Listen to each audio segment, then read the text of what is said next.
Hello, I'm going to read you the beginning of the story from our reading canon, and it's the Yancey reading canon. You can find this in the library. I got this book from the library, so I'm going to read you the beginning of Alice's Adventures in Wonderland.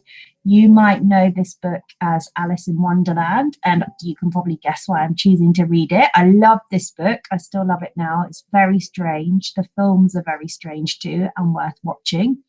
And if you're interested in reading the rest of the book, have a look for it in our library. Okay, so chapter 1, Down the Rabbit Hole.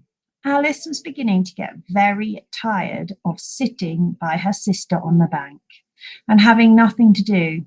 Once or twice she had peeped into the book her sister was reading, but it had no pictures and no conversations in it. And what's the use of a book, thought Alice, without pictures or conversations?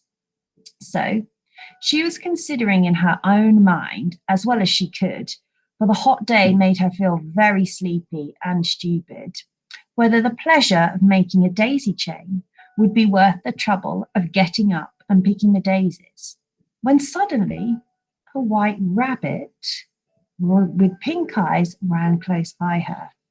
There was nothing so very remarkable in that. Nor did Alice think very much of the way she heard the rabbit say to itself, oh dear, I shall be late." When she thought it over afterwards, it occurred to her she ought to have wondered at this, but at the time it seemed quite natural. But when the rabbit actually took out a watch out of its waistcoat pocket and looked at it and then hurried on, Alice started to her feet, for it flashed across her mind that she had never before seen a rabbit with either a waistcoat pocket or a watch to take out of it, and burning with curiosity, she ran across the field after it, and fortunately was just in time to see it pop down a large rabbit hole under the hedge. In another moment, down went Alice after it, never once considering in the world how she might get out again. The rabbit hole went straight on like a tunnel for some way, and then dipped suddenly down, so suddenly that Alice had found not a moment to think about stopping herself before she found herself falling down a very deep well. Either the well was very deep, or she had fell very slowly, for she had plenty of time as she went down to look around her and to wonder what was going to happen next. First, she tried to look down and make out what she was coming to, but it was too dark to see anything. Then she looked at the sides of the well and noticed they were filled with cupboards and bookshelves. Here and there she saw mats and pictures hung upon pegs. She took down a jar from one of the shelves as she passed. It was labelled orange marmalade. But to her great disappointment, it was empty. She did not like to drop the jar for fear of killing somebody, so she managed to put it onto one of the shelves as she passed it. Well, thought Alice to herself, after such a fall as this, I shall think nothing of tumbling down the stairs. How brave they'll all think I am at home. Why, I wouldn't even say anything about it, even if I fell off the top of the house, which was very likely true. Down, down, down. Would the fall never come to an end? I wonder how many miles I've fallen by this time, she said aloud. Let me see.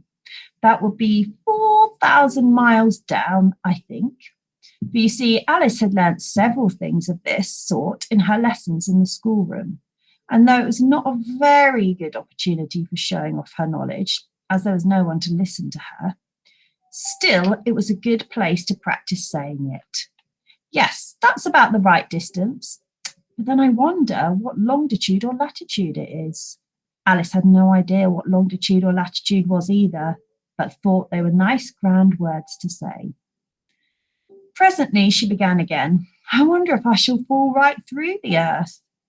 How funny it will seem to come out among the people that walk with their heads downwards.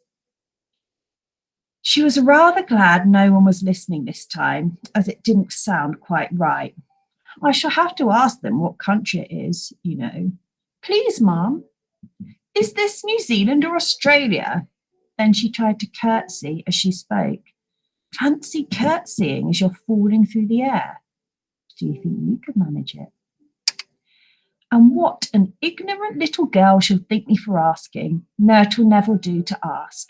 Perhaps I shall see if it's written somewhere.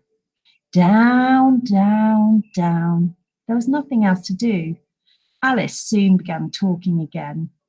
Dinah will miss me very much tonight, I should think. Dinah was the cat. I hope they'll remember her saucer of milk at tea time. Dinah might do it. I wish you were down here with me. There are no mice in the air, I'm afraid, but you might catch a bat. And that's very like a mouse, you know. But do cats eat bats, I wonder? And here, Alice began to get rather sleepy and went on saying to herself in a dreamy sort of way, do cats eat bats? Do cats eat bats? And sometimes she said, do bats eat cats? Well, you see, she couldn't answer either question. It didn't much matter which way she put it. She felt that she was dozing off and had just begun to dream that she was walking hand in hand with Dinah, saying to her very earnestly, now, Dinah, tell me the truth. Did you ever eat a bat? When suddenly, thump, thump, down she came upon a heap of heavy sticks and dry leaves, and the fall was over. So if you want to find out what happens next, you'll have to borrow the book from the library. Okay, bye.